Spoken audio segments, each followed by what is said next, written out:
Hello, I'm Mike Bunston. I was a tea broker in London for 43 years and I've been tasting tea for 63 years.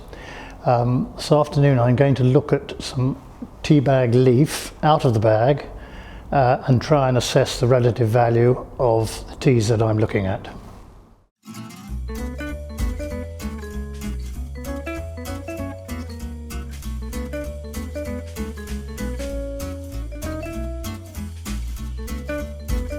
Now two very different teas here. If I take A first, that's a large leaf. It's an orthodox tea with a little bit of tip, nice black leaf, well rolled.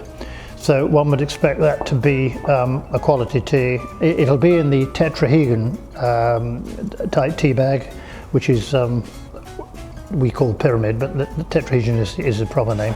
It allows the brew, particularly when it's large leaf, to brew quickly. The whole point about this one, where it's obviously in a square tea bag or possibly round, is that it's got to be small leaf to be able to brew.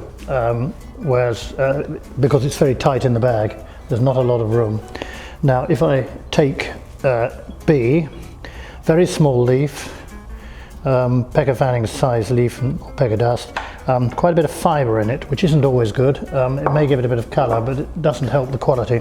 So my guess is that the A is going to be considerably more valuable than B on this occasion. That's correct.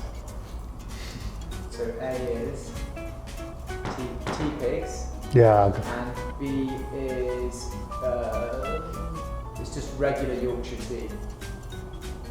That's Yorkshire tea, that's interesting. So very disparate types of tea. I mean, that will probably then have quite a good liquor, because it'll be all Kenya tea.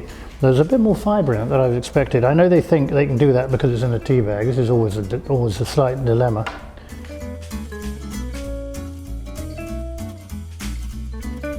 Now, sample A, very neat black leaf, virtually free of dust, which is, I mean, no, small dust, you know, it's got a pecker dust, which is a proper leaf grade, and virtually no fibre. It smells good. It's got a nice fresh brisk smell to the dry leaf.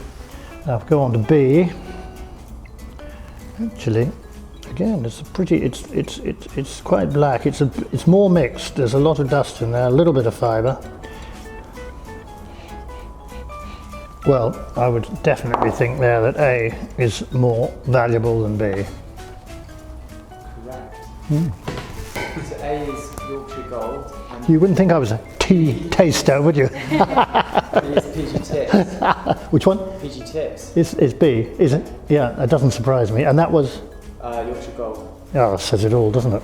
There you go. Says it all.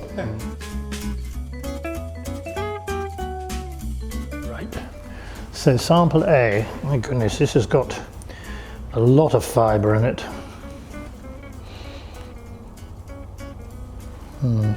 Because it's got a lot of fibre in it, I think it's lost a bit of freshness on the aroma front. It tends to happen because obviously fibre picks up moisture quicker than the actual leaf. This is a much neater, blacker leaf, a little bit of fibre, but still all in all. A bit of it now, hang on, that doesn't smell all that fresh either. This could be a dilemma, this one. I would think that B should be the better, the more valuable, the more expensive, call it what you like. But this could be a slight trick because, no, I'm not suggesting you're tricking me, don't get me wrong. No, I think I'll go for B. Incorrect. So I thought, you see, you noticed that I hesitated about that one, that's interesting, yes. So A is Twinings Darjeeling. B, kept the original.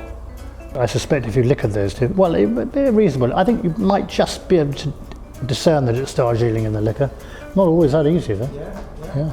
And I'm surprised that's a lot better than I thought.